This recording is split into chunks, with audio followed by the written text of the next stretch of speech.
afternoon, members, and welcome to this meeting of the Tackling Poverty, Inequalities and Housing Subcommittee.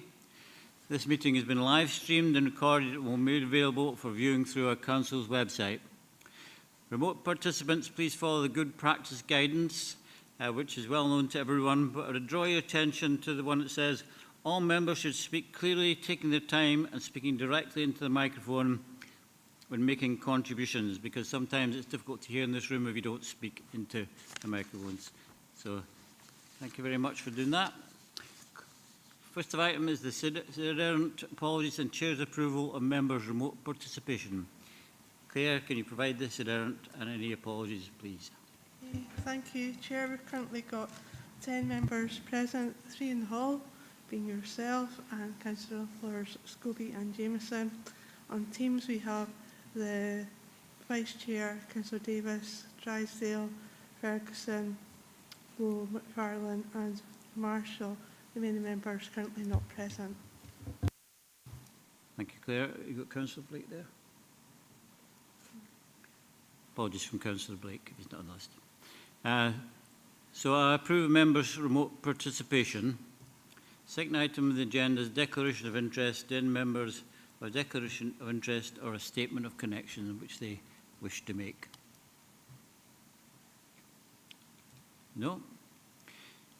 Item 3 is the minute of previous meeting of 30th January, and that is just for noting. Can we note it?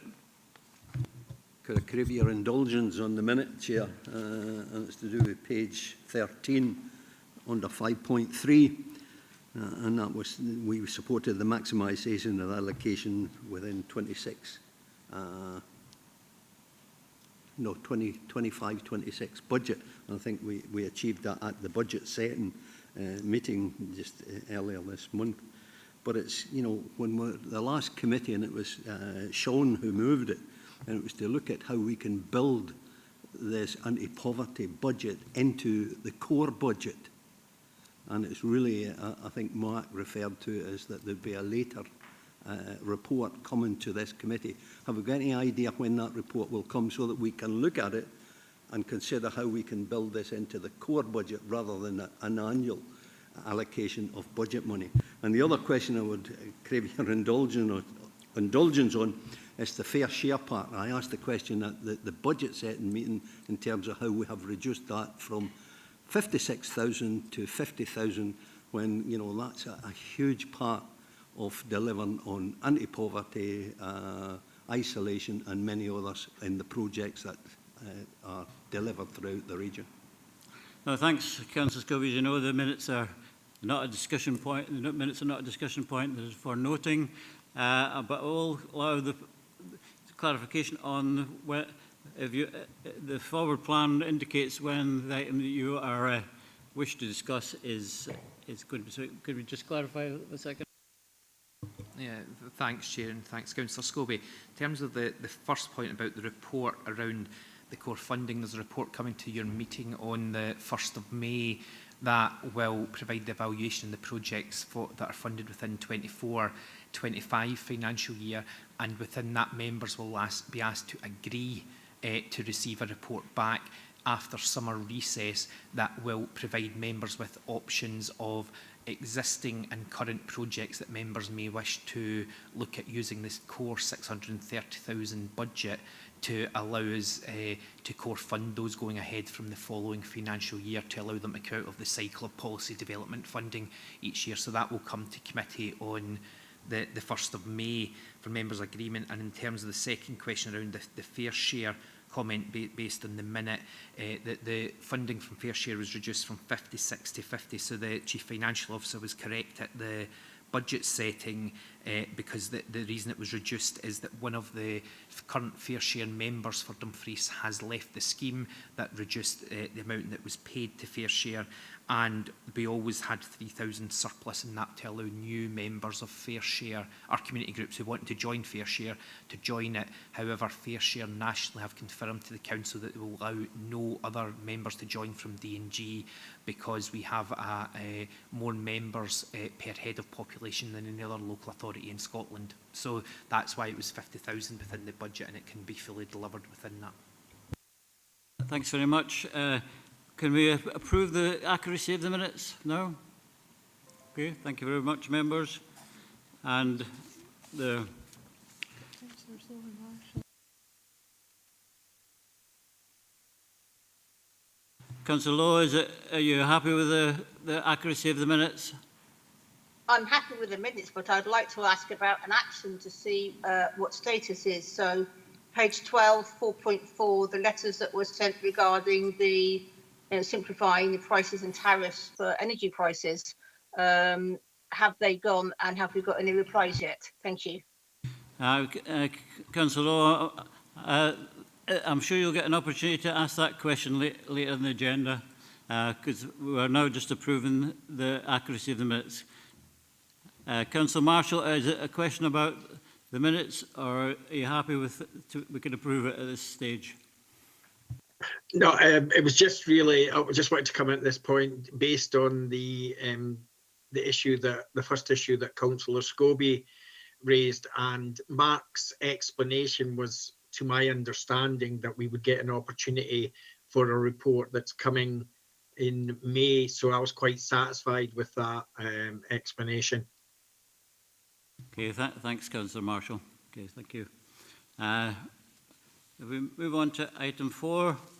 At our first meeting, we discussed in depth the cost of living crisis and the measures we are taking to deal with anti-poverty measures, which we do as a council. At our second meeting, we looked at the housing emergency crisis, and at this meeting, we're looking at inequalities in depth, and we've got a presentation ahead. As the Director mentioned at the last meeting, we're keen to involve members to come forward with further items for our agendas of the time. We have got a forward plan of agendas, but there is room for inclusion of members and groups' ideas in the future. So we'll look forward to hearing those from members. So item 4 is the Dumfries and Galloway Representation Engagement Commission report by Head of Thriving Communities. In this report requests that members agree to receive a presentation from our partners that involve in their Council's Representation and Engagement Commission. The Representation and Engagement Commission enables partner organisations to work together towards a Dumfries and Galloway where diversity is respected and celebrated, with everyone feeling safe and included. The Commission is delivered by 4 partner organisations: Dumfries and Galloway Multicultural Association, DG Voice, LGBT+, and Third Sector Dumfries and Galloway. Mark Malloy and Lindsay Little are here to assist. Are we happy to go ahead with this presentation? Yes. And I'll pass you over to Mark to introduce the presentation and follow to introduce our guest tonight. And following the presentation, I'll open up the meeting to member debate.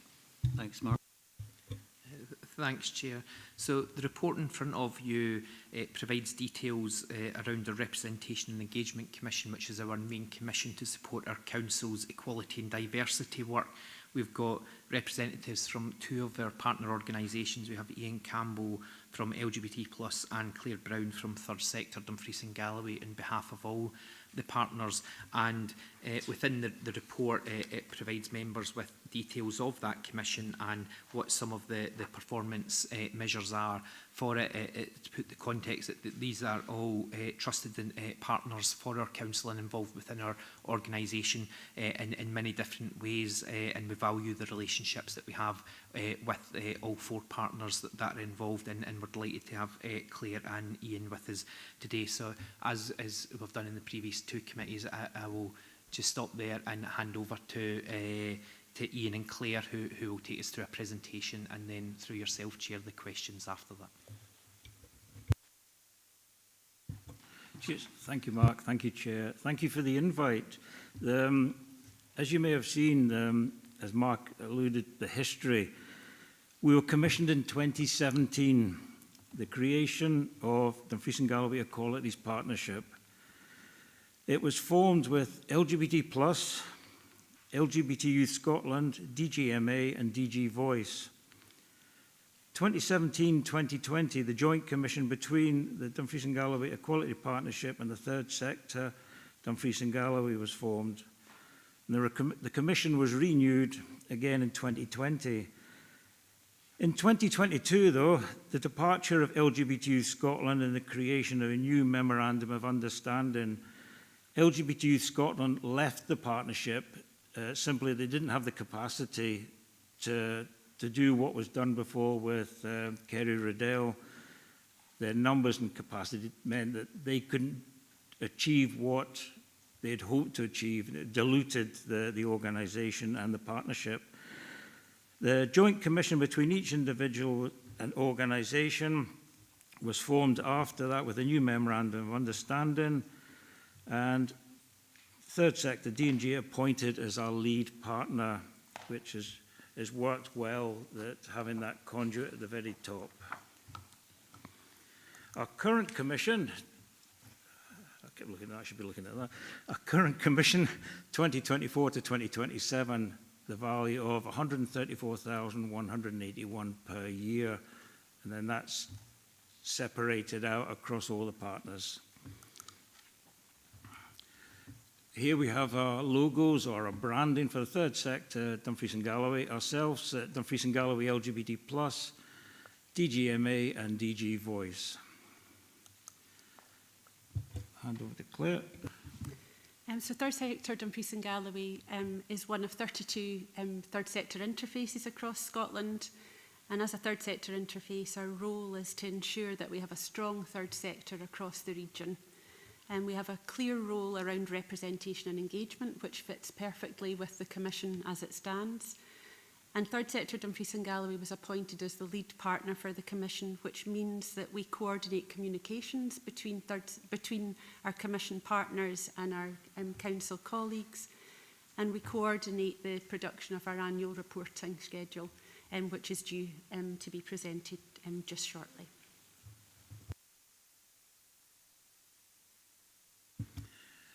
Ourselves, Dumfries and Galloway LGBT+, we cover across the whole region. We have an office in Dumfries, an office in Stranraer, and it was for us at the very onset of the creation of the organisation was that inclusion and reach across the whole region. The more that we reach out across into some of our rural areas, they felt as if they were isolated and didn't have a voice. This commission has allowed us to have a wider voice for members, not just LGBT, but their friends, their families across the region. The things that we like and we aim to do across the whole region is inclusion, interagency work, outreach, training, awareness raising, counselling and social events. The picture that you saw there was Port Logan Pride, the smallest pride in Scotland. On the same day, we had the biggest pride in Scotland at Glasgow. We had 15 people turned up, and this was a community event that they wanted their own pride, their own voice in Port Logan, and we had the weather.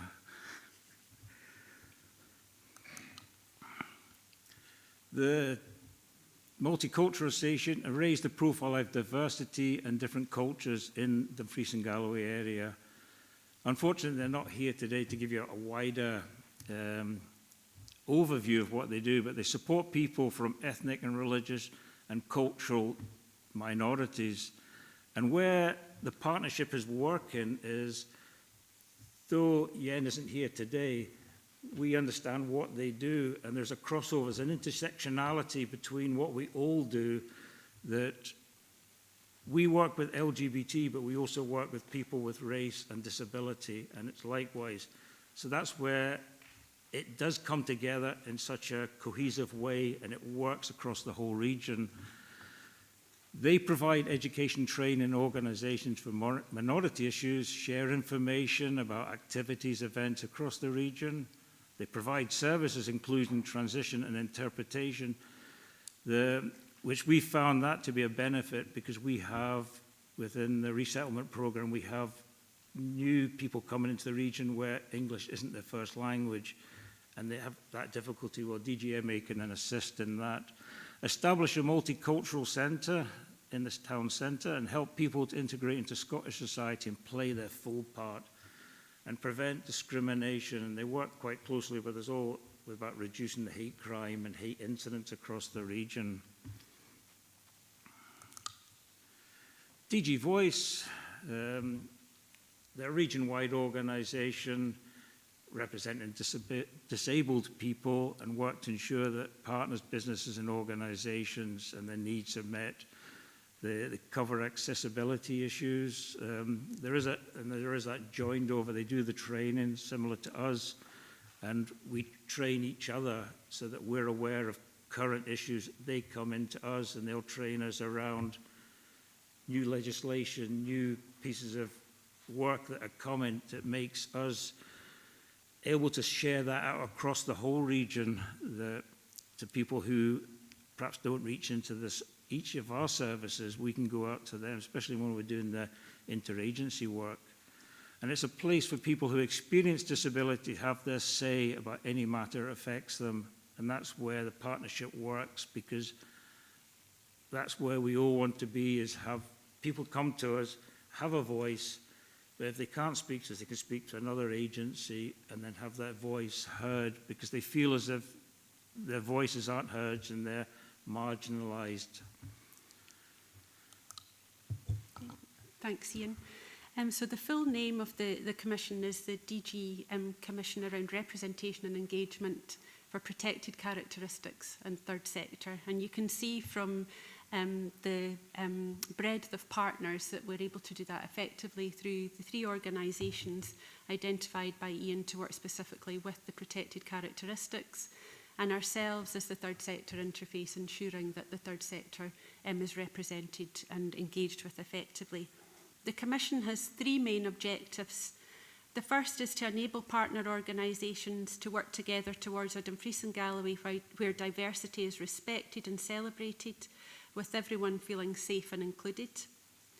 The second is to provide representation and engagement of protected characteristics in the wider third sector, and for organisations to work together to complement and support one another's work, feed into local policy and identify opportunities to increase the promotion of equality and diversity across the region. So as suggested, there are 2 main elements to the Commission, the first being representation and the second being engagement. And to be able to represent our members effectively, we have to ensure that we have effective engagement. So if we look first of all at representation. The role of the Commission is to provide a voice for minority communities and the protected characteristics of disability, race, religion and belief, sexual orientation, gender and transgender identity on relevant council and community planning forums, and also to ensure that the voice of the wider third sector is heard and that those organisations are represented on those same platforms. We have a role in coordinating minority communities' participation in council and partnership activity to increase their voice and influence and make sure that they have that voice and influence in local policy and decision making. To support the involvement of minority communities in public life, to contribute to the leadership of the Community Planning, Equality and Diversity Working Group, and to empower individuals and communities, particularly where, as Ian has suggested previously, there are intersectional identities. So as I say, to be able to do that, we have to ensure that we're engaging effectively with our members. The engagement aspect of the committee ensures that we act as a conduit for community planning partners in engaging with minority communities in the protected characteristics, and also in engaging with the wider third sector across the breadth of the region. We have a role through our engagement activity to facilitate engagement with minority communities in the protected characteristics in the wider third sector and appropriate agendas, to promote best practice regarding working with communities across the region and support the development, monitoring and reporting of the local outcomes improvement plan and locality plans across Dumfries and Galloway. Our reporting has a strong focus on the LOIP and ensuring that the work that we do ties into each of those outcomes. We have a clear role and participate heavily in the Council stakeholder impact assessments and the creation of any new strategy or policy. and we undertake and share local, national and international research. So our mantra is very much about nothing about us without us. We ensure that the voice of protected characteristics and the wider third sector are heard in a variety of community planning and council groups, including the Community Planning Senior Leadership Team and Community Planning Partnership Board. We have representation from all of the organisations represented on the Commission in the Equality and Diversity Working Group. We work closely and participate in the Poverty and Inequalities Partnership and the associated subgroups that go along with that, with a particular focus on severe poverty and destitution and building community and individual resilience. We have a membership of the Participation and Engagement Working Group, again to make sure that anything that is developed in relation to participation and engagement in the Community Planning Partnership considers the protected characteristics and the needs of the third sector in development of any participation and engagement policy. We participate in the CLD partnership and on a number of other partnerships, including the Local Employability and Skills Partnership, Community Safety, the new Dumfries and Galloway Cultural Partnership, Public Protection Partnership, and are also linked closely into Health and Social Care Partnership boards such as the IGB and the Strategic Planning Group.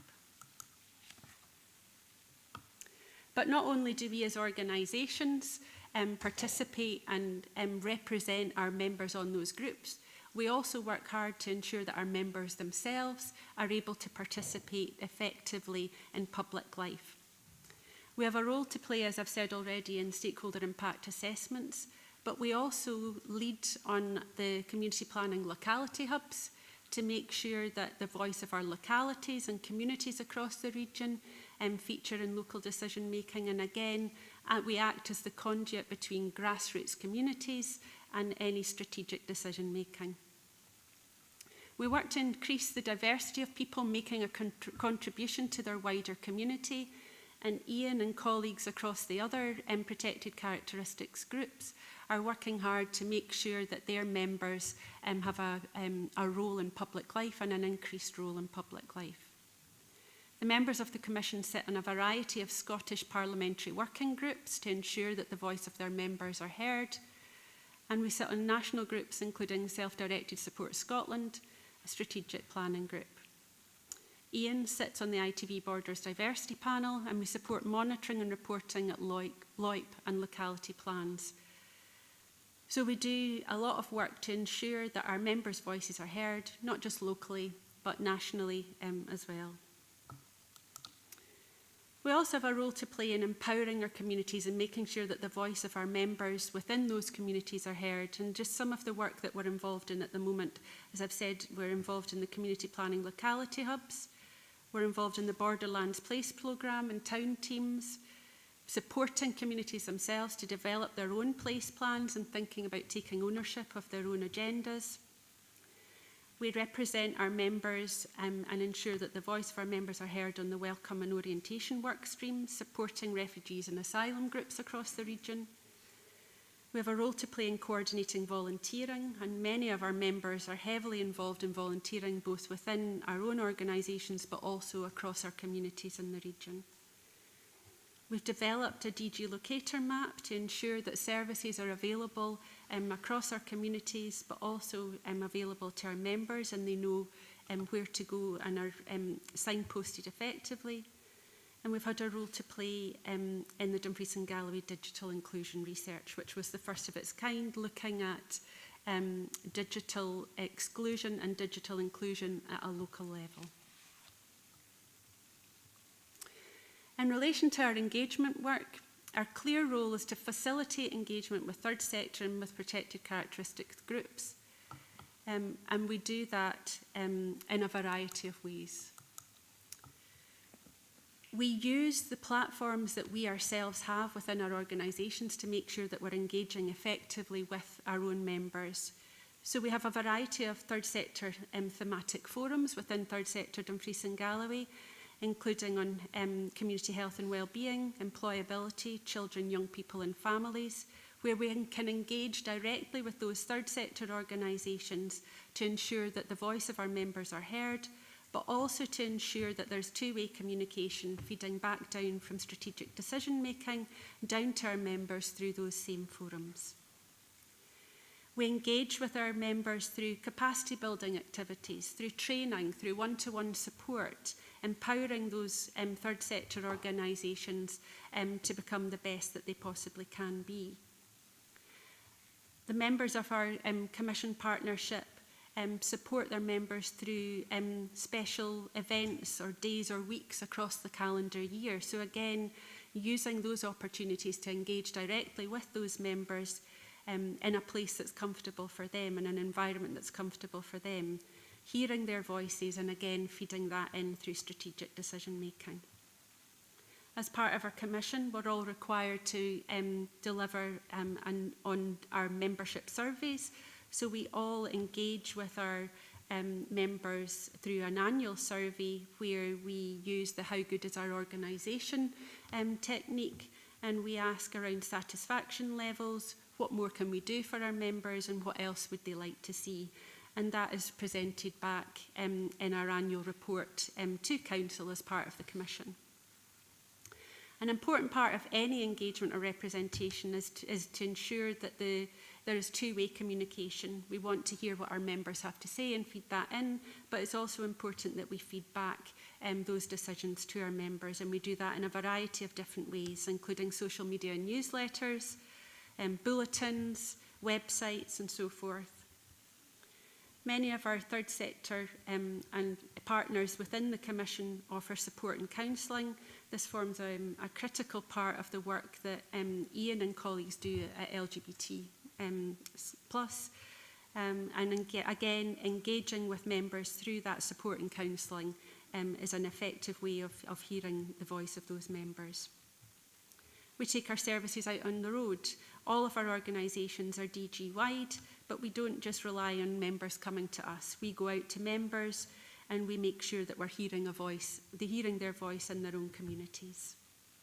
All of our organisations deliver various aspects of training, and of course there's the very well received social activities which form a critical part of particularly the protected characteristics of organisations. So I'll just hand back to Ian to talk about the difference that we've made. Thank you, Claire. People with protected characteristics across the region have knowledge of opportunities to participate and have their voices heard. Across the whole region, we've been that conduit to allow people to have that voice through all these different activities, as Claire has said, and people with protected characteristics have been represented within a wide range of strategic contexts, but they still want to hear their voice. They want to know that their voice has been relayed. When we relay their voice through surveys, we feed back what the outcome is. So if we feed back today, we will feed back to the communities that we serve, that they know that the voice has been relayed across. The community across Dumfries and Galloway are more aware of diversity. The third sector organisations across the region have more opportunities to participate and have their voices heard. And I think with the partnership that has worked because we all work together cohesively across the region, and it is the whole region, not just in Dumfries itself. The third sector organisations have been represented within a wide range of strategic contexts, ensuring their needs are heard and acknowledged. And people across Dumfries and Galloway have greater access to information. And as Claire mentioned before with the survey about interconnectivity with the internet, we did see that there was areas that we weren't reaching what we should be reaching, and we found ways to get around that with different tools and different ways of, by going out, listen to them physically, and then relaying it, even going out and setting up groups with a laptop so they can still have connection to the internet. Third sector organisations have been supported during the COVID-19 crisis, and we still add that into our survey to see how that does impact, and COVID still has an impact, a legacy impact on many people. We found that through the surveys. Through through volunteer recruitment, one-to-one support and online training opportunities, we offer up the volunteering, but we find that, and what we have found is somebody wants to come and volunteer with one specific organisation and it's not going to fit for them. They might want to go somewhere else. We've got the perfect sort of mechanism in place. I can refer through to the third sector. They can then signpost to individuals. So we can train someone up, but they might not. But we don't want to lose them. They'll be a better fit with something else.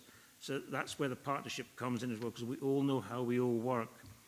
Third sector organisations have increased their capability and capacity to deliver services across the whole region. And thank you. And if there's any questions, you can ask Claire. Thank you for your comprehensive presentation. So I'd like to open up to the members if you get any questions. Councillor Scobie. Maybe no questions, but maybe ending questions. But, you know, having worked in the third sector when it was the Council for Voluntary Services, the coordinator, Wigton Council for Voluntary Services, I know how important it is, the third sector, and from both yourself, Claire, and Ian, you've highlighted just how important the third sector is for the whole of Dumfries and Galloway.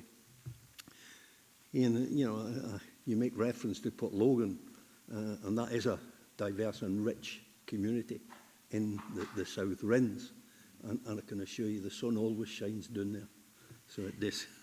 So in that respect, so it's good to see that illustrated. It's really just to put out an invitation to both of you in terms of that there's a ward event coming off in Stranraer that's looking at it, and I'm looking at DG Voice on page 15, and it's just how much excluded some of our disabled and disadvantaged people are. And it was a simple thing where the visually impaired came to me and said, I can't get from one side of the town to another in Stranraer.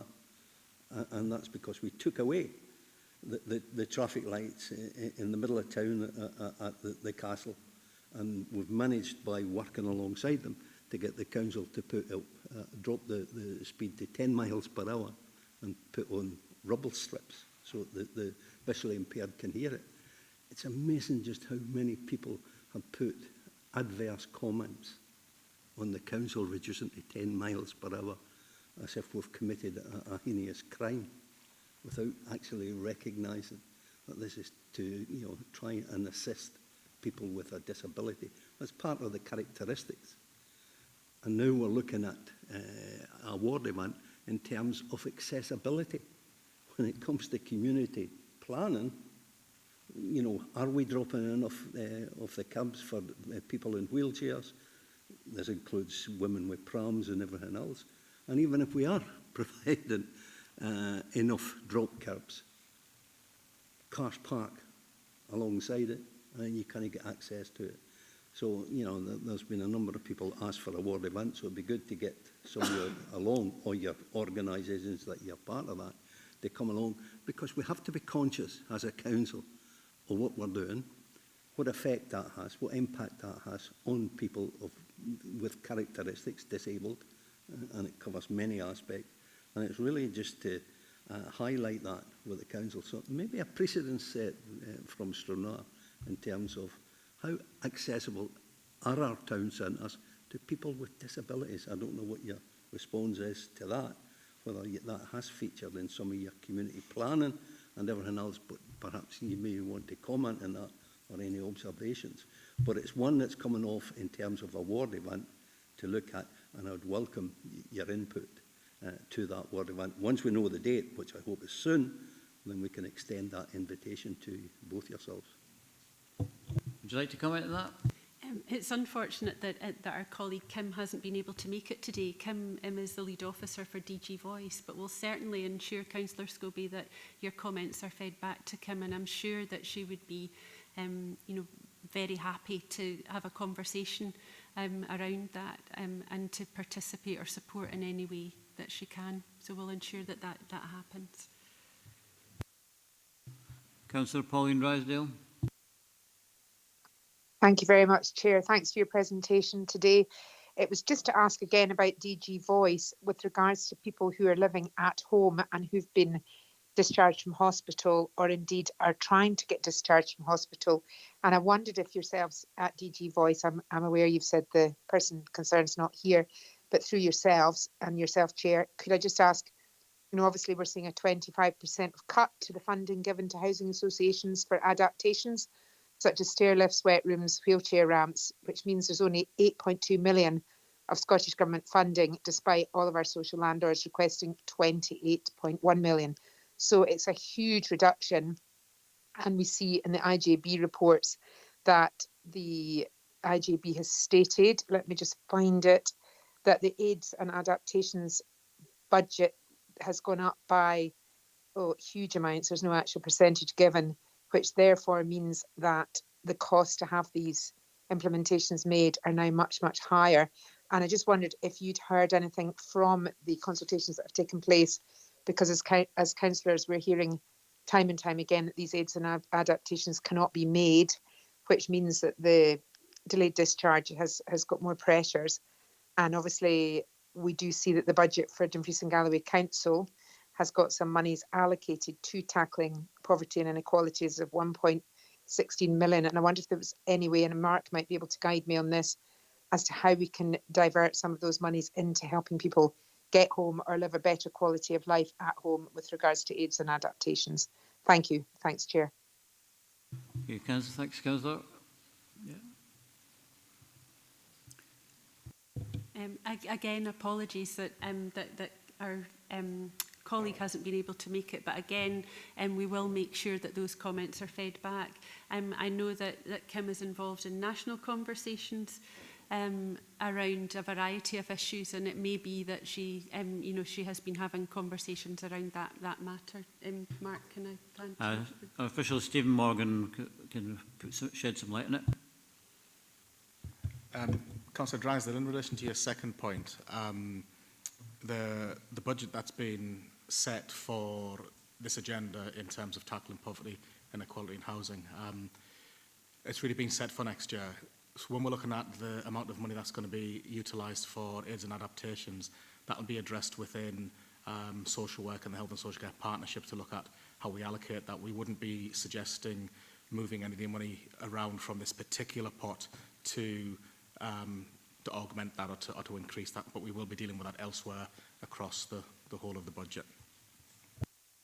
Happy, Councillor Drysdale. Yeah, that's really helpful. Thanks for addressing that, Stephen, and any relevant feedback. I see Councillor McFarlane wants to come in, so he's probably got something helpful to contribute. Thanks a lot, everyone. Okay, I've got Councillor Jimison followed by Councillor McFarlane. Possibly, Chair, Andy McFarlane might be following up on Pauline's. I'm quite happy for him to go first if that's the case. George? So I see Councillor McFarlane may be following up on Pauline's query, so if that's the case, I'm happy for him to go before me. Okay, does your point follow on from Councillor Drysdale, Andy? No. Oh, Councillor Jimison then. Apologies, Richard. Okay, I've got a couple of queries for the third sector and council representation as well. They're more sort of existential, but I'm looking at page 19 for a wee bit of context, and R3 about coordinated participation, particularly minority communities, the council and partnership activity to increase their voice. There's a lot of meetings going on. Two questions. Your voice is being heard. Is it being listened to? And have we got actions and outcomes that can demonstrate that the council is working well with yourselves and we're getting outcomes in terms of tackling poverty and inequalities? I'm playing devil's advocate because I want to be sure that we're doing as good a job as we can in terms of collaboration and actions.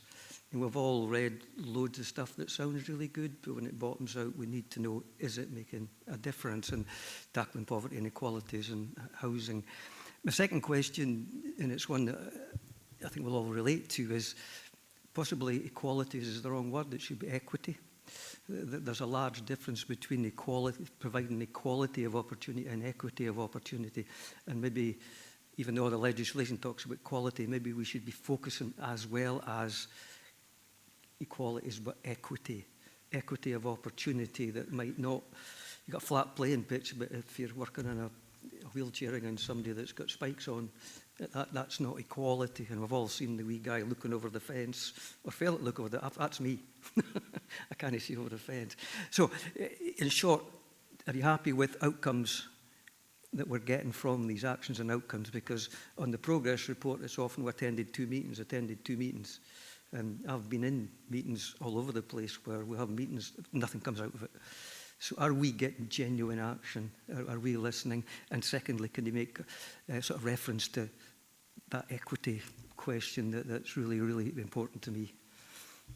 Okay, thank you. That's the question about equality and equity. Maybe that's a question for an English teacher, but I retired 17 years ago, and everybody should understand that. Okay, we'll pass on. Yes, please.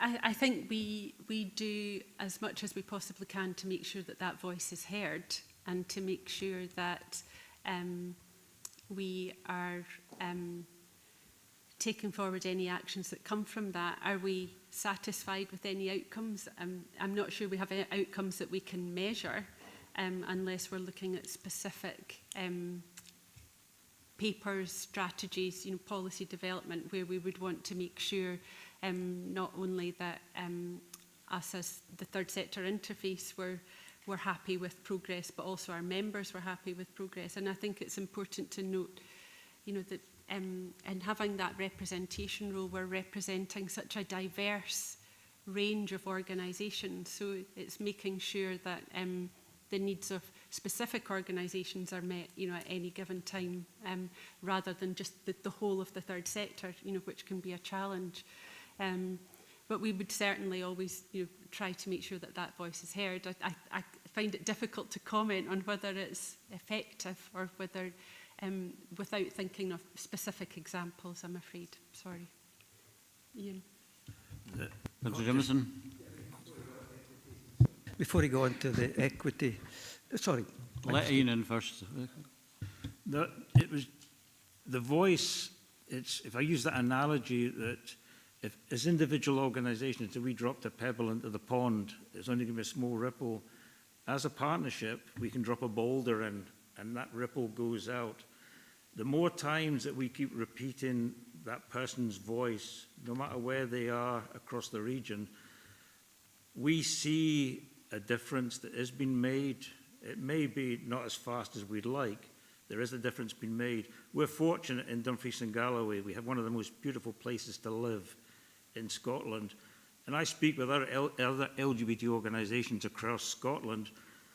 They don't have the direct contacts with the council. They don't have the same partnerships. We're fortunate that we do. We can speak to our councillors. We can speak to our different working groups, our different bodies. We feel that there is a progression. It's not as fast as we like, but nothing's ever going to be as fast as we like. But we are getting there. Sometimes there's 2 steps forward, 1 step back. But we are making a headway in equality and equity. Because equity for us is important. That in Dumfries and Galloway, you say, well, there's an LGBT community, there's a disabled community, a race community. There's only one community, and that is the human race. That is all of us. We're all, and it probably comes back to that earlier question you raised about, it was empathy, because you get a lot of negative comments on social media and stuff. We all deliver, within the organisation, we deliver training, and it's around empathy. It's about putting someone else, walking in someone else's shoes. What is it like to be disabled? What is it like to be black? What is it like to be gay? What is it like to be different from other people around? So we give an insight and empathy, and through our training, it is given a different mindset and a different view, so that people then don't complain about lowering the curbs. The reason the curbs are lowered is because it makes a difference to someone in our community, our family. So there is a slow progress in getting that empathy out there and getting people to understand. And then within the equity, it's getting there, But then people, you say to people, oh, equality, and everyone, oh, we're all the same. It's not. It's like you say with the fence. You get the smaller person can't see over, but if we lift somebody up, we can all see. And if we can all start to get to the same speed, we'll all achieve that goal. Because all we all want to do is we have dreams, hopes, aspirations, and we all want to lead that full, happy life. And unfortunately, others tend to hold us back. So what we try to do is give everybody a voice. But even these people who are holding people back and complaining about the drop curb, we try to educate them sort of in a sort of subtle way that they're there for a reason. Things are done for a reason.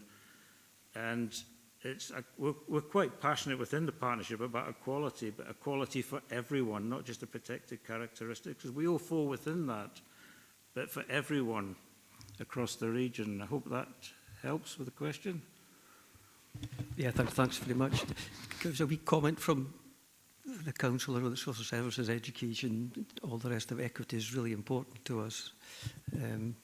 And it works with the third sector, obviously. I'll give you an example to start off with digital inclusion rather than digital exclusion. How much progress is being made on that? Mark wants to come in.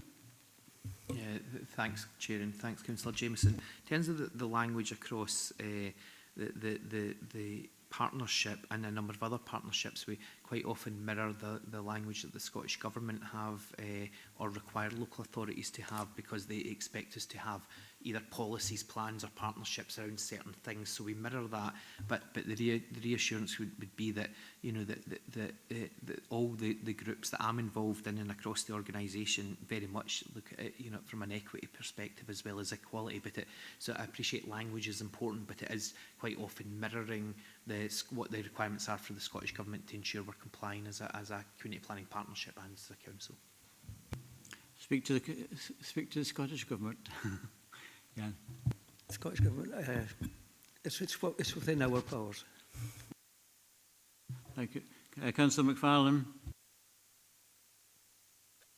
Yeah, thank you, Chair, and thank you, Ian and Claire, for your presentation. And I think it just reinforces the value that we get within Dumfries and Galloway from our third sector. The contribution that they make is significant, and returns are way better than what we get through statutory bodies. So I'd just like to say thank you for them, and really I concur with Ian's comments there about, you know, the differences that we make within communities to help people with protected characteristics.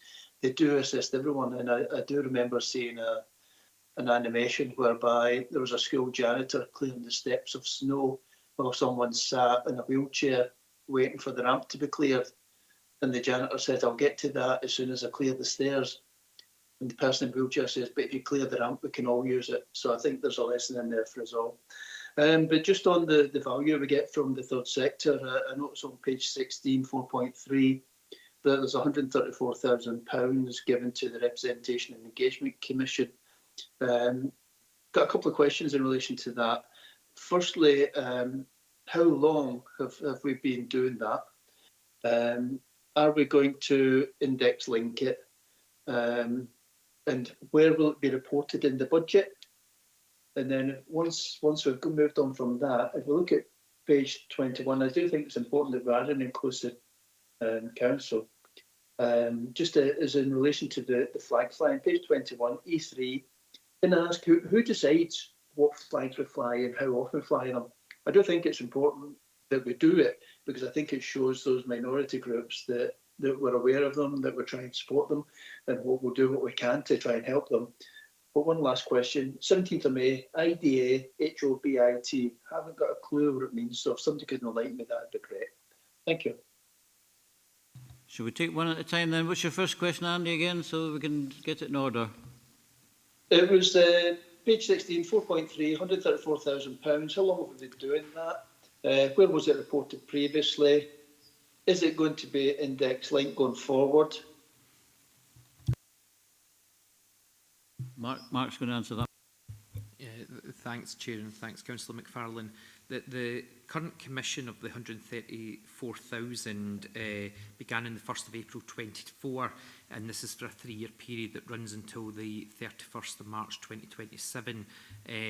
And there is the option there to further extend that if the council so wished. In terms of prior to that, that there was different grant funding arrangements that were in place, but it was not necessarily a commission that was in place. So we have worked with our partners to ensure that that provided them with long-term sustainable funding that our third sector partners have been asking of the public sector across Scotland for a long time. And that was an approach that we took to this, and also that members will see at the presentation in May when the Priest Galloway Citizens Advice Service come present on the work that they are doing and the commission they have around information and advice services, where we took that approach to long-term funding. And in terms of where that shows within the budget, that it's reported as part of the overall Thriving Communities budget that reports to the Education, Skills and Community Wellbeing Committee as part of the normal budget monitoring. And then in terms of the second question around flag raising, there's a report going to CMT, the Council Management Team, within the next few weeks, I believe, around flag raising, lighting up of Council headquarters at English Street, and also support shown across Council social media channels for different causes, to make sure that there's an appropriate policy in place around why we would maybe say yes to something and no to another thing.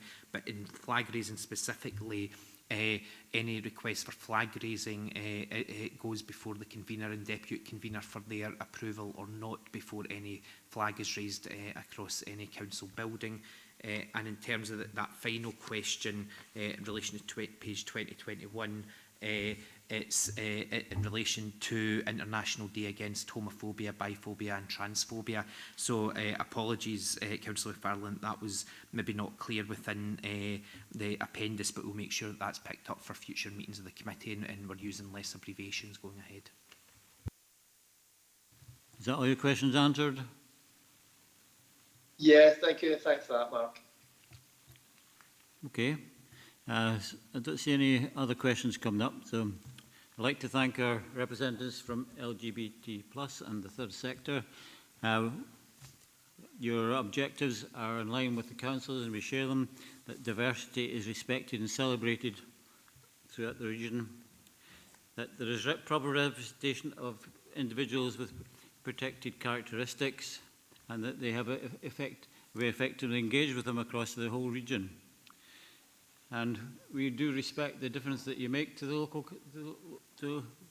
local community in Feast and Galloway, and thank you for making sure that that voice is heard.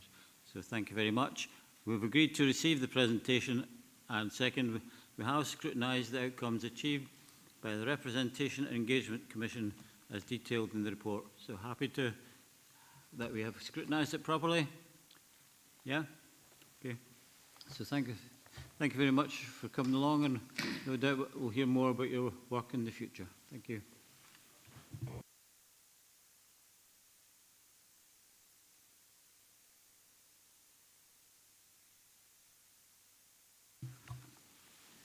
We move on to item 5, Equality Act 2010, Statutory Reporting 2023 to 2025, and Equality Outcomes 2025 to 2029, and a report by the Head of Thriving Communities.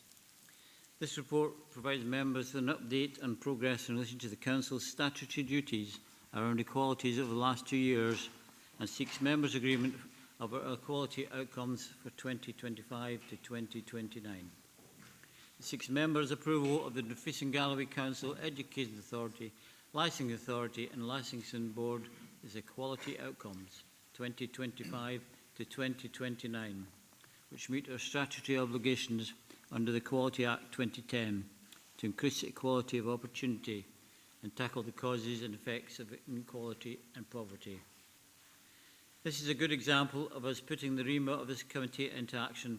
Previously, these outcomes would have went to different committees for approval, but under our delegations, it allows us to bring them all together into the one report so members can consider them alongside each other.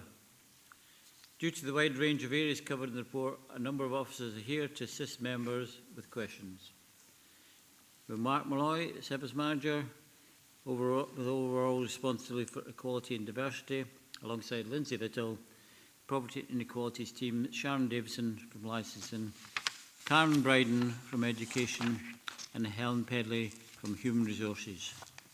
So all these officers are here to assist if members have any questions, and I hope this is a very lengthy and very well documented report, and I'm sure there'll be lots of questions. So open up the meeting to the member debate, and I've seen Councillor Scobie's hand first.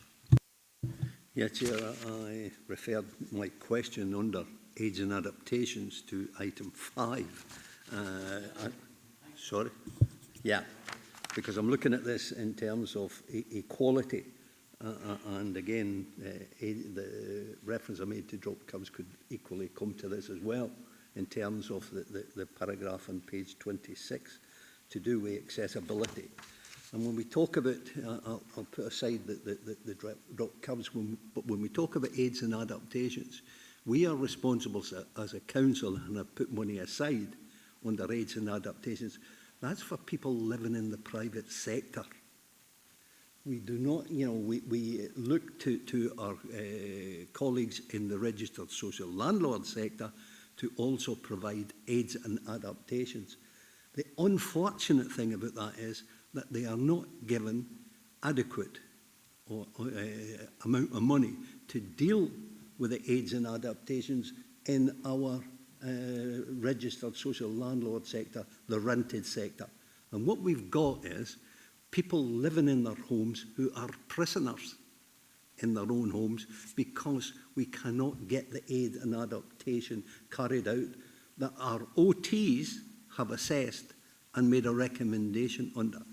What they're saying is, in the main, is we'll find you another house. There is a housing crisis, and we've declared an emergency that there is insufficient houses, and these people or people with disability would wait months into years to get a suitable house to meet their needs. And it's really, in this respect, how we deal with this and address this under the equalities, because it could be that disabled people are being discriminated against because they can't get their adaptation carried out because of insufficient amount of funding available. And I think that from a housing perspective, and I heard Stephen speak on this, I think we should have a report brought back to this committee, not just for the private sector and the one where we've got responsibility, but from a community perspective and those that are living in the registered, so the rented sector. That would be my first point and request, that we get a report brought back to this committee to gather the extent of the problem that's out there in terms of equality, discrimination and everything else, where they're not being dealt with. My next point is, Chair. We'll answer that first and then you can come back in. Great. Stephen Morgan. Thanks. Thanks, Councillor Scobie. You've caught me with the Weathers original, which is the most unfortunate timing for me. I agree with everything you've said. We know that we have a national housing crisis, and we've declared the same locally, and we have an action plan. You're absolutely right that the disability within our older people as well as our younger people is an issue of equality. But it's about trying to find the best place, and I think this particular committee is the best place. But I also agree with you that we bring a specific report back in relation to the housing issues around adaptations, and we could certainly schedule that in the forward plan when we're looking at housing again. We do have various points where we will come back to this committee around the housing emergency plan, updates, etc., and we can make sure that that's scheduled to sit alongside that. It's also true that we have an ageing population in Dumfries and Galloway. Our population is ageing quicker than the rest of Scotland, and that means that this will continue to be an issue. So we'll absolutely bring something back at a future date. I won't promise to give you the date for when that will be. It won't be next time. We'll try and schedule it with the work that officers across the council are already doing, so that we're adding it to what they do, so we're not going to duplicate anything elsewhere, if that's okay, Councillor Scobie. I would much prefer that it was a sooner rather than later, because we get the plan distributed, and if we're waiting till the end of that, we have got people, as I say, who are living as prisoners in their own home, and it would be good to bring back an early report and to schedule that earlier, sooner rather than later, so that we can deal with this. As we speak, our OT staff are being compromised in terms of what they can recommend on the back of that there is insufficient amount of money. And I wouldn't want our OTs, because they do a good job in terms of, I wouldn't want them to be compromised. I think Stephen went back in, Chair. Yeah, I've got another point to make, Chair. On the compromise point, Councillor Scobie, I can assure you that our OTs and other staff who undertake assessments assess the need that's there. They don't assess the need against the resource. The person becomes compromised because the aid or the adaptation can't be delivered within a timescale that's currently acceptable. But I can assure you and other members of this committee that our OTs continue to do an excellent job, and they continue to assess what is actually required as opposed to what's available. Next question. Yeah, Chair, it's under page 25, under 4.11, and it says there that the proposed in Freezing Valley Council, the quality outcomes have been developed through public engagement. And the first bullet point there says an online survey in partnership with NHS Dumfries and Galloway. And in my opinion, and the opinion of many people west of the region, is that there is an inequality being perpetuated by women who fall pregnant, and that there's the inability to deliver 75 miles away. They have got to use the DGRI, and they are directed to DGRI. I'll be coming forward with a motion on this particular issue, but there is an inequality, in my opinion, and really just to get the views of officers in terms of that inequality in giving birth, where it's 75 mile away. It's interesting to note, just this week we were advised that Skye and Razzie or Highlands and Islands NHS have reinstated their midwifery service on a 24-hour basis, and yet we don't have that west of the region in Stranraer. So it'd be interesting to hear, how these discussions took place, and whether women who happen to fall pregnant, I kind of think, I don't know what to say, but whether their considerations were taken in, or their views were taken into consideration in terms of the inequality. I'll refrain from using the word equality, because that's a different topic altogether. Okay, Stephen Morgan. I'll start a response and then I'll invite colleagues to come in. So this part of the report is looking at how we develop the new equality outcomes, and my colleagues there did it, I didn't. Some of the health inequalities that you're speaking about and the maternity services was a separate piece of work of this Councillor Scobie, and the officers here won't be able to answer that question, and I would respectfully suggest that it's not appropriate for us to do so. But I'd like to hand over initially to Mark, who can explain alongside other colleagues the breadth of the work that's gone in, as highlighted at 4.11, but also other things, including the member seminar, for example. So Mark, can I hand over to yourself, and then you can bring colleagues in. Thank you, Chair. Thanks, Chair. I'll give an overview in terms of member involvement, and then hand to Lindsay, who can provide an overview of the wider consultation and engagement. She's done a good job leading that. So thank you to the members who participated within our member seminar, which gave members the opportunity to really influence and shape what's in front of members today. And I think that early engagement and opportunity with members is really critical to ensure that what we bring back to committee reflects the direction and views of members. And members also had the opportunity to attend the public engagement events that happened across the region as well, that's detailed in the report. So in terms of what we've produced as final part, there has been significant public engagement across the region, in person and online, including in the west of the region, based on your previous comments, Councillor Scobie, but also significant member involvement in this as well, which was appreciated. But I would just hand to Lindsay through yourself, Chair, who can give a detailed overview of the engagement that happened. Thanks, Mark.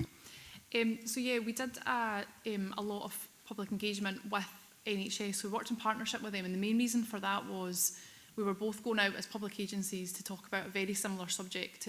So it was truly to avoid sort of engagement fatigue, that people weren't asked to come and speak to the council in the morning and maybe speak to the NHS in the afternoon. And we found in previous reports that that's worked quite well. So we did 5 in-person events. One was in Stranraer, Castle Douglas and in Sanquhar and Dumfries.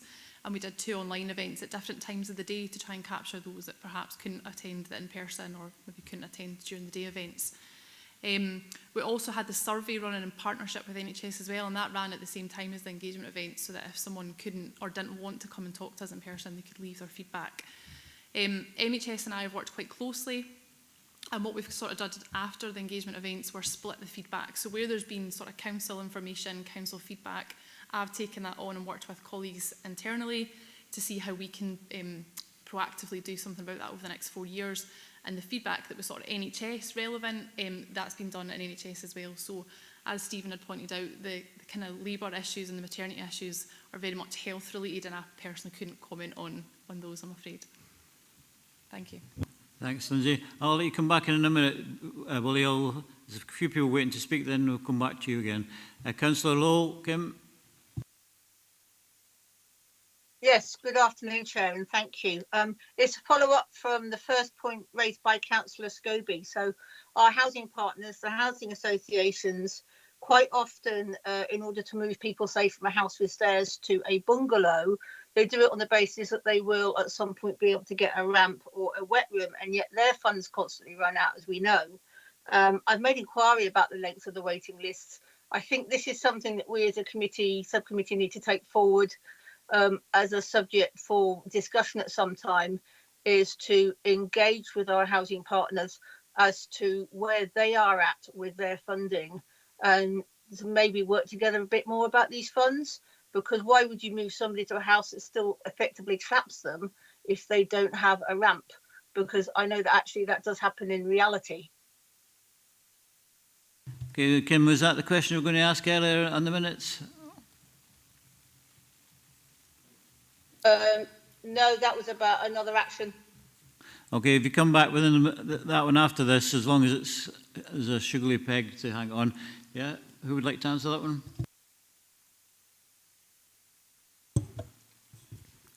Yeah, I think we can pick those issues up in the report that Councillor Scobie's asked for as we move forward to cover that in a comprehensive manner. Thank you.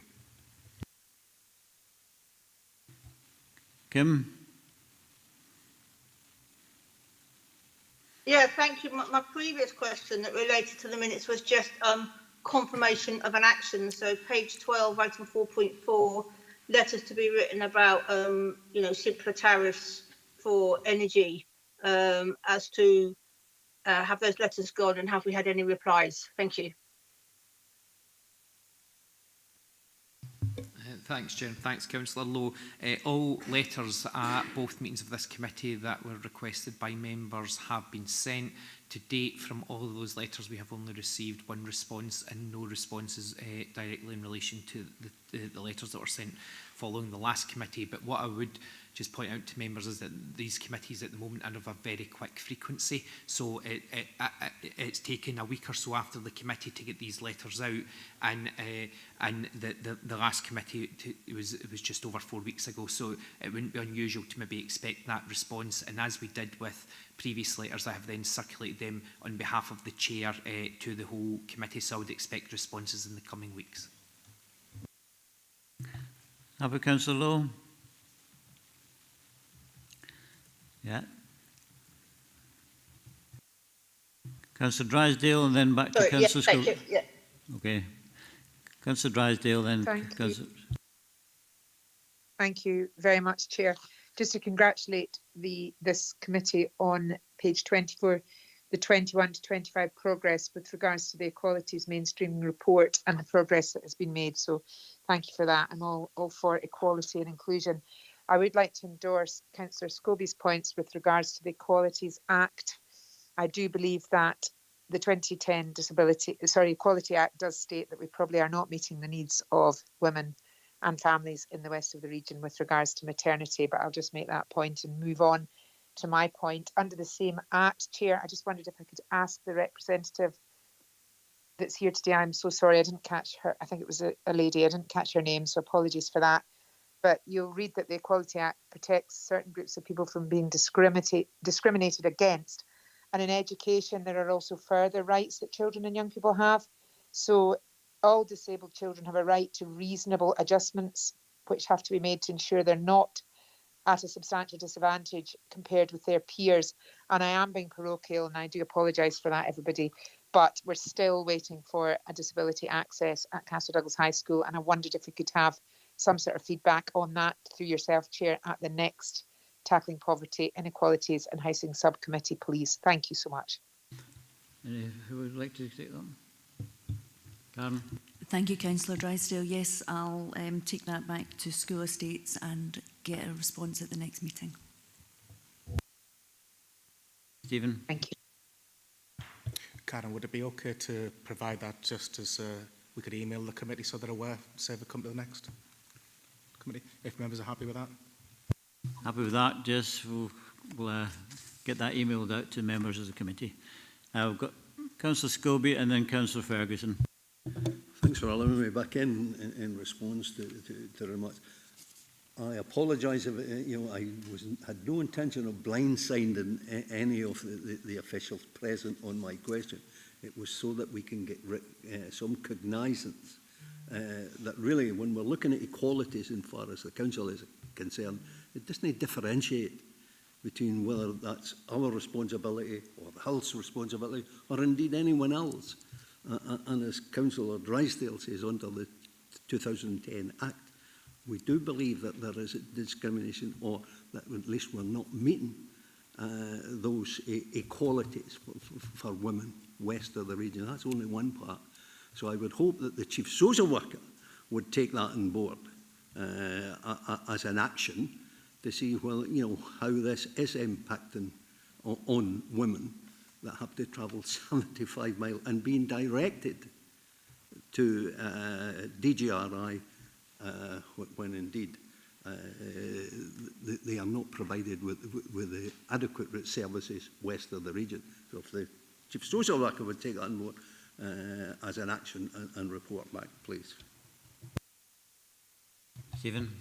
Yep, I'll certainly raise that with the Chief Officer for the Health and Social Care Partnership. In terms of where it's fed back to, I think it's the best governance route. So from that, it would be through the IJB, Health and Social Care Partnership reporting there, and potentially the Social Work Committee, but most likely through the IJB, I would suggest, Councillor Scobie. But I will definitely raise that with the Chief Officer. Okay, thank you. Andy Ferguson? Good afternoon, Chair. Thanks for letting me in. I'm going to try here and be, how can I put this? Look at the overall reports that are in front of us here, rather than get tied up in granular issues about different various protests, projects, whatever you want to call them. They've all got merit, they've all got consideration to be made. But, I'm just looking at that. These are two massive reports. They're very well written, they're very well done, but this was exactly the sort of thing that this committee was set up to look at, not to agree at the end, but to be involved in its formation. Because this is very similar to, for example, when we looked at early days of the IGB, when we looked at the early anti-poverty strategy. It took us quite a long time. We had both research coming in from specialist bodies. I think it was the Crichton Trust who did some of it for us for the anti-poverty stuff. But we had a series then of meetings like this where we could go through all the findings as they were moving forward, rather than being faced with a fait accompli here, saying, do we agree with this or not? For us to approve it and then agree the equality outcomes. Again, I'm going to go back to the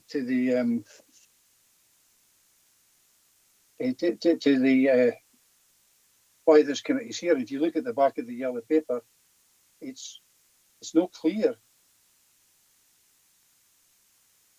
about, do we have the power actually to agree these, or should these be going somewhere else? Because these are the council's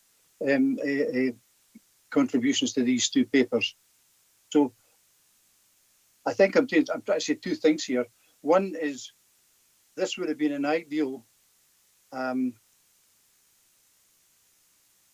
job for this committee over a series of meetings or seminars or whatever it might be, to actually look at it and comment on it as it went through the process, rather than as a finished article here at the end. And then secondly, do we agree the equality outcomes? I'd be interested in what governance say on that one. If I'm wrong on that, then that's fine, we can agree them. I think they'll still have to go back to full council for agreement. I'd like some guidance on that at this time, please. I'll come back with some other things later on.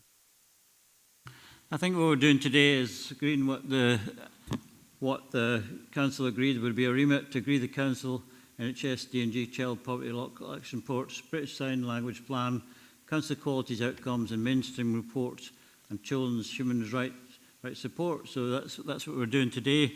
We've got a choice to whether approve or amend the Qualities Mainstreaming Report, or agree or amend the proposed Equalities Outcomes for 2025.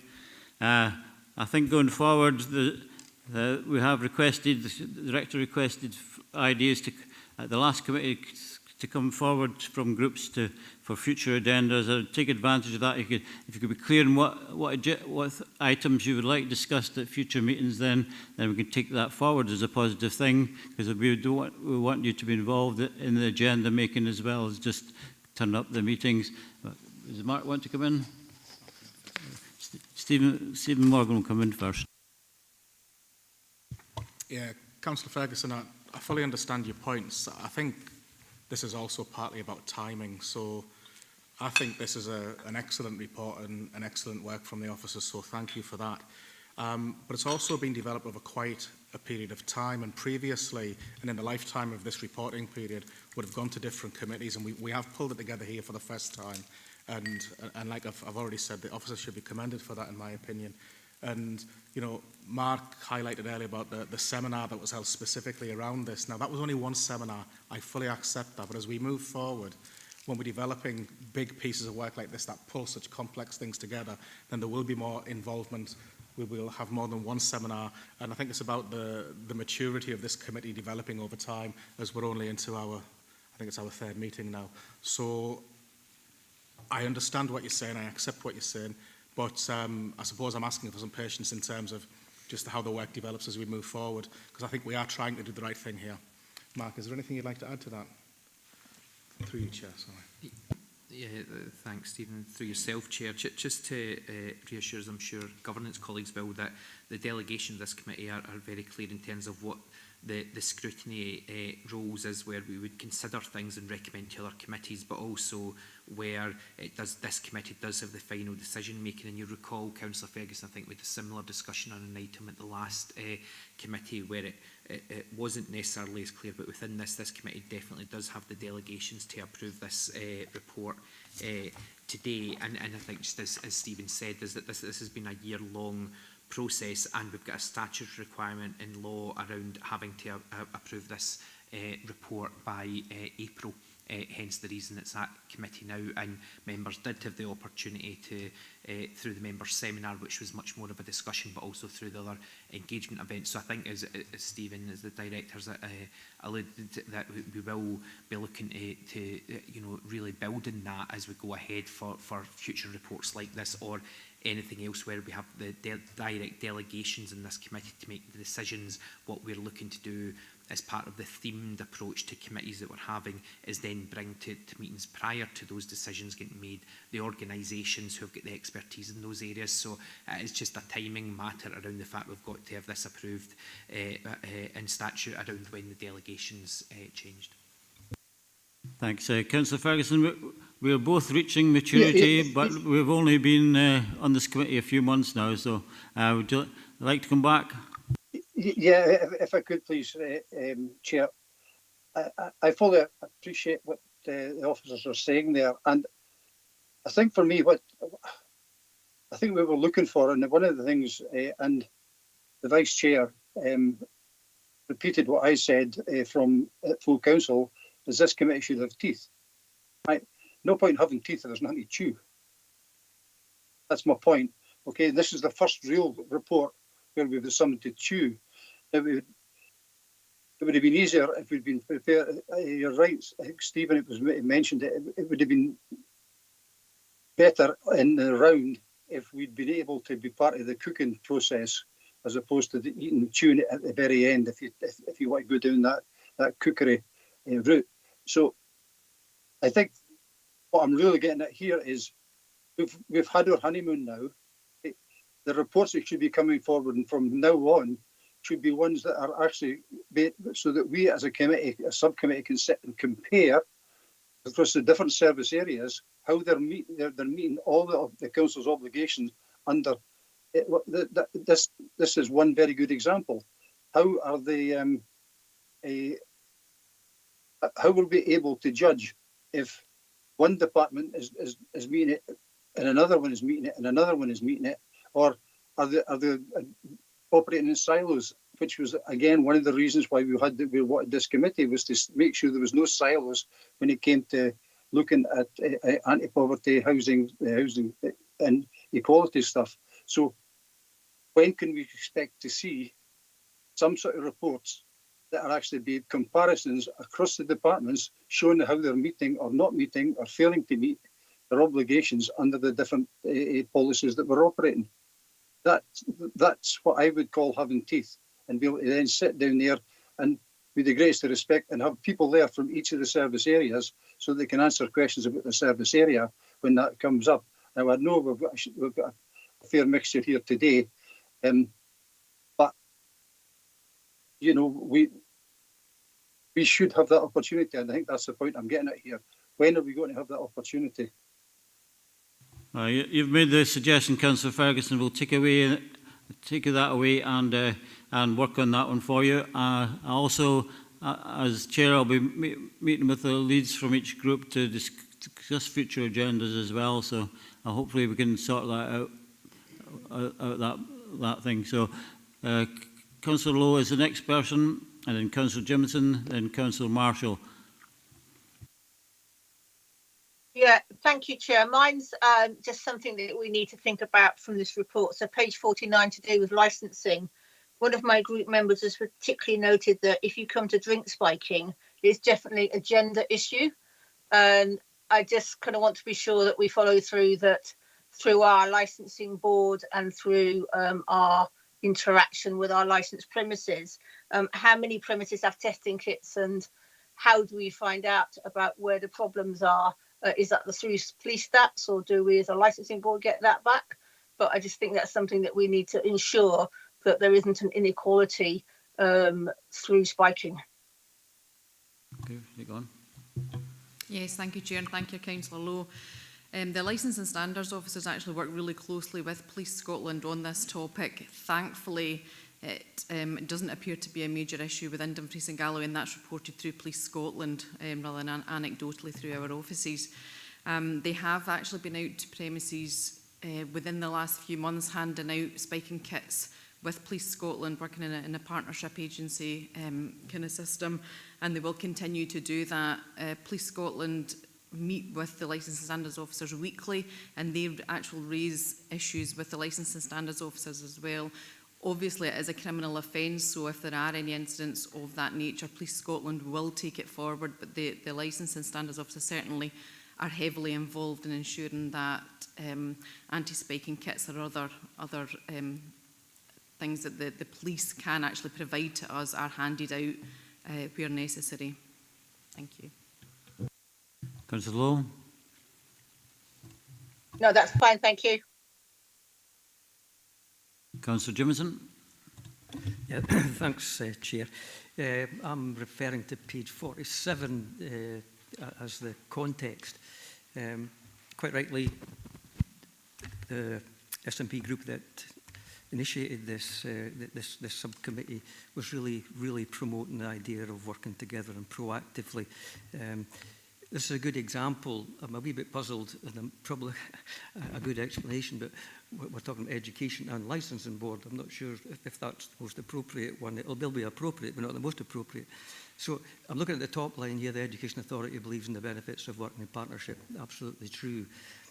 And then lower down on that page, the Education Authority expects to see improvements in outcomes of children and young people in Dumfries and Galloway in these areas in the National Improvement Plan. Actually, what I highlight the 5 bullet points: improvement in attainment, particularly in literacy and numeracy, closing the attainment gap between the most and least disadvantaged children, improvement in children and young people's health and well-being, and improvement in employability skills and sustained positive school leaver destinations. Now, I know this has all been worked on very diligently, and largely because of maybe challenges of funding, etc., it's very difficult. But what I would like to ask, and I've asked it many times, could we have the evidence and the outcomes that are delivered between social services, education, and employability and further education? Now, the reason to ask this, just to bear it out, is we know that poverty can be positively affected by good education and good outcomes. That's absolutely clear. All the research will tell you that. Poverty and poor housing has a big impact on the outcomes of children and people. We know that some children coming into primary school are not socially ready for primary school or intellectually ready for primary school. Social services can help a lot with that, as can early learning and childcare if they have the expertise. And then going from there to primary school, we have a big challenge in terms of, again, children coming to school that may be not ready for school, tired, not eating, all the rest of it. Again, that's a link between families, social services and education. And move to secondary school, we start getting into the areas where we have to develop qualifications, maturity, all these sort of things, health and well-being, which we do a lot in the schools. But again, there's a place for a coordination between the likes of social services, CAMS, guidance teachers, mental health, all the rest of it. And then we move on to outcomes. Advice for academic children on where best to get their qualifications, where they want to be, advice on will that degree get you a job. And then there's modern apprenticeships. I know there's a lot of work going on. I'm not totally convinced that we're joined up as well as we can be. And I would like to see, I'd like to be proved wrong. And if not, what can we do more? What can we as a council do to help these valuable services deliver for the staff and the children and young people in school? Just on the subject of, a separate subject, I'll leave that to the people to respond to. And this is no disrespect to the folk that are working in these areas, because I know they work damned hard. The second one is back to Andy Ferguson's comments. The delegations were written by officers. And I may be wrong, but I don't think they reflect on what the people that proposed it at the council. It may be appropriate for us to suggest, or if appropriate, to suggest some changes in the delegation so that it fits better with the ambitions of this committee, subcommittee. On the final point, obviously, the drafting might have been done by officials, but it was councillors that scrutinised it and agreed it at full council. So, yeah, I'm sure there'll be a time. We're now in a time of reflection, and I'm sure that we will look at the terms of reference again, and it will be referred to the Standing Orders Subcommittee at the appropriate time. Who would like to come in and answer the questions? Thank you, Councillor Jameson.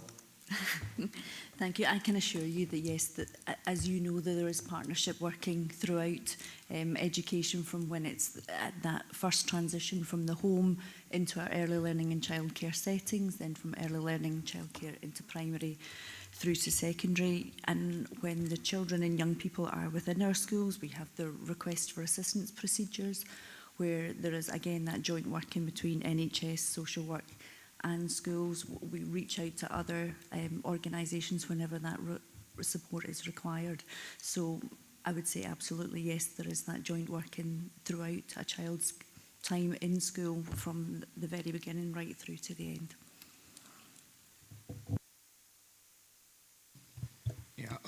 I'll add to that as well. We also have other legislative plans that we have to complete in relation to the most vulnerable. So the Children's Services Plan, which goes to full council, covers a whole range of children's services, concentrating on those who are most in need and really looking at how well we do getting it right for every child, and those different stages, as Karen's just described, from the point of coming into school, where you'll probably have no contact, hopefully, with social work. In fact, hopefully, you'll never have contact with social work. But as you go through those different stages, where do you seek the help from? And it's quite often between, you know, departments within the council. It's quite often with our colleagues in health in particular. And for this particular report as well, if we're looking at pages like 74, 5, 6, 7, there's some specific you know, projects and likes that have been conducted by our education colleagues to address some of the equality issues.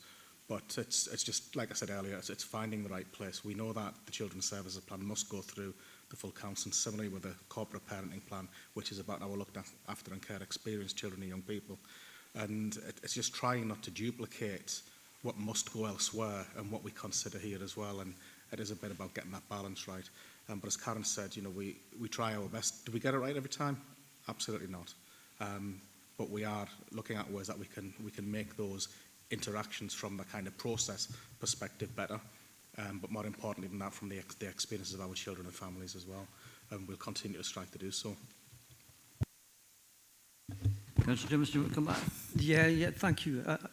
As I said before, I know you're working hard on this, but all those 5 bullet points, you know, I don't think we can say we're doing it fantastically well. And it mentions we expect it to improve, but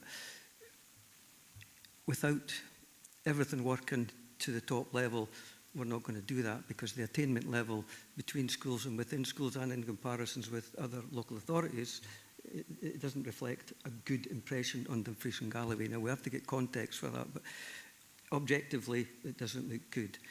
And when we hear, when we speak to parents and teachers where children are coming into school, actually soiling themselves and just unable to engage with the school, and that passes up throughout the school. So we are doing a lot of work, but what this committee needs to be looking at in terms of poverty is how do we help the poorest socioeconomic families to help their children and allow the staff in the schools to actually do the job that they're there for. So I would like more reassurance and also what more can we do, not justifying what we're doing now, what more can we do as councillors to help you professionals to deliver higher outcomes, etc., etc.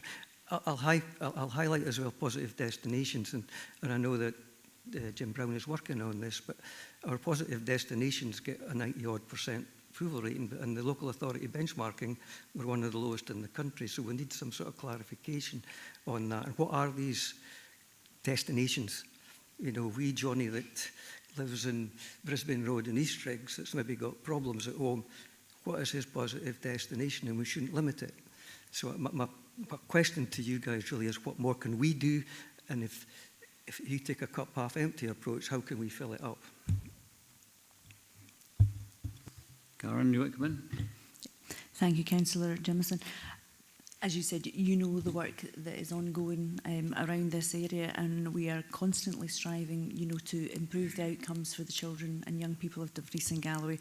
There's a number of initiatives that are taking place, but just to go back to sort of the earlier point you were making, you know, when our children are coming into the early years settings, you know, we are working in partnership around programmes for sleep, there's parenting programmes, there's all sorts of resources that we can tap into. Educational visitors are supporting children and families as they're coming into early years settings and transitioning into primary schools as well. Around positive destinations, what I will say is, yes, we are aware of the figures there, and that will be reported at the end of a year service report that's coming to the Education, Skills and Wellbeing Committee. Okay, thanks, Karen. Thank you, Chair. Okay, thank you, Councillor Jameson. Councillor Marshall. Yeah, thanks, Chair. It's just been interesting listening to the debate. Now, I mean, and we've got a couple of agenda items here today, and if you think I think it was the end of January, we had an excellent presentation, but I think what members have got to remember, I understand where Councillor Ferguson is coming from, but I think at the same time there's some things I kind of disagree with him on. I think we need to kind of remember that this is a new committee, and if you listen to the officers as well, because actually the compilation of some of these reports, it's cutting across all directorates within the council. We're kind of having a meeting every 6 weeks. It meets at 2 o'clock in an afternoon, and you know, there's maybe 2 or 3 items on the agenda, but they are very important items, and the officers have done well with actually bringing the reports. But it's just, we mentioned about a seminar, etc., but it seems to be clear there's a different with some of the members' expectations as to what this committee or the overall remit of the committee is, and in relation to standing orders, setting the standing orders subcommittee. So we have reflected on the conversation or the recommendation at the January meeting about changing the delegation for homelessness. But I think Councillor Ferguson says now is time to kind of get into the meat. I don't know if we're there yet. I think we maybe need to kind of, I would suggest that we probably did a seminar or a couple of seminars just to kind of flesh out some of the issues, to get clarity that all our expectations are the same. It just seems that there's a massive amount of work that has been put on this subcommittee, and we're maybe expecting too much too soon. You know, the fact that we're having meetings every 6 weeks, and I think Mark makes a good point as well. At the last meeting, or one of the meetings, we were writing to about 3 or 4 different areas with letters, but and then, you know, it's the timing of that, you know, that we're now, you know, there was an ask on an update on that, but the letters probably went out about 3-4 weeks ago, and then you've got to wait for those to be the responses to come back in. So I just think it's maybe worthwhile at some point is that we do have a seminar to understand the pressures of what we're requesting on officers, because as I said, it's not straightforward as if it's within the same directorate. We're looking for that information. We're having to reach out across the council and externally as well. So I just thought I want to make those points. Yeah, I think you've raised some good points there, Councillor Marshall, and we'll reflect them and then see how the best way to review how we're performing in the near future. We can reflect on that and look at how we go forward. But I think we've made a steady progress.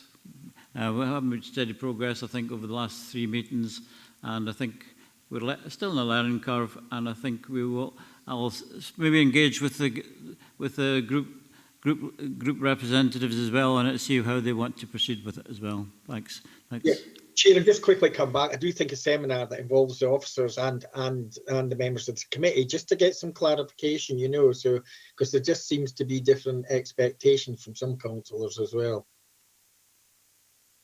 Thanks for that.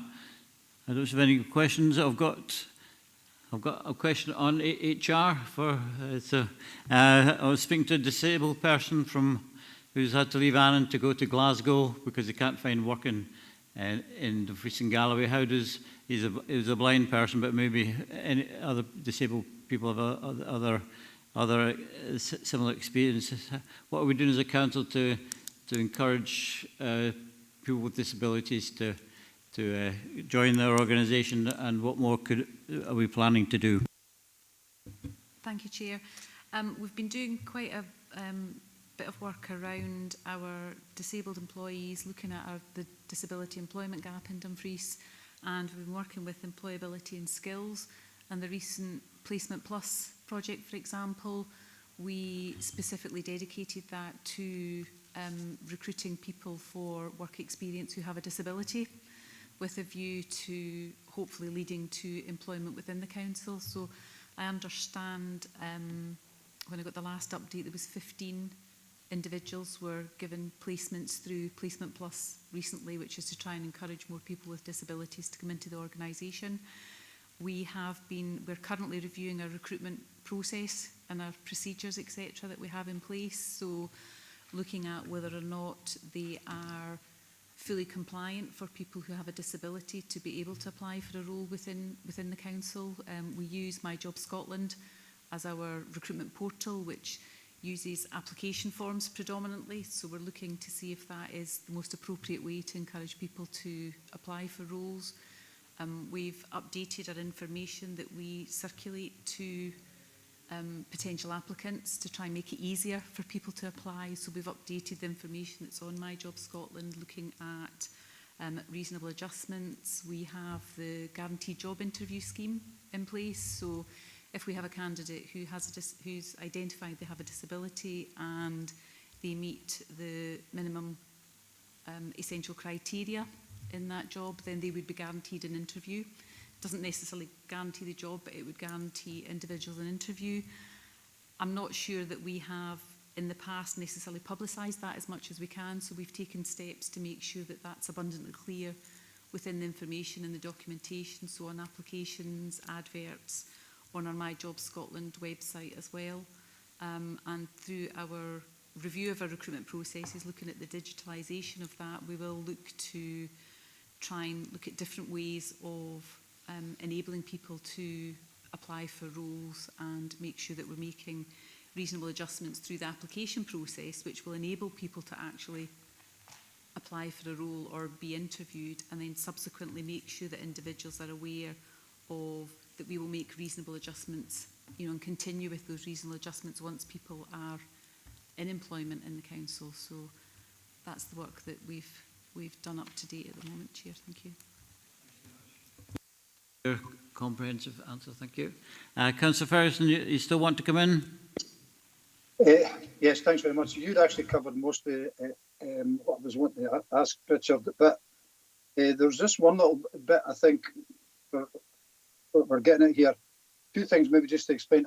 When I talked about a seminar, I thought a series of seminars would have enriched us, these very good reports, and would have allowed us to understand the nitty-gritty of it. That's what I was getting at there. I'm not for a minute suggesting we have a real raft of seminars, because well, let's just hold of council, and whether we think they're worthwhile or not depends what they are. The other question I was really wanting to ask though is the anti-poverty stuff went to the Community Planning Partnership Board, and how do we actually ask the other organisations who signed up to the anti-poverty strategy what they're doing and how they're doing it and how they're meeting the objectives? Because is it a reasonable question for us to ask? Yeah. Mark. Thanks, Chair, and thanks, Councillor Ferguson.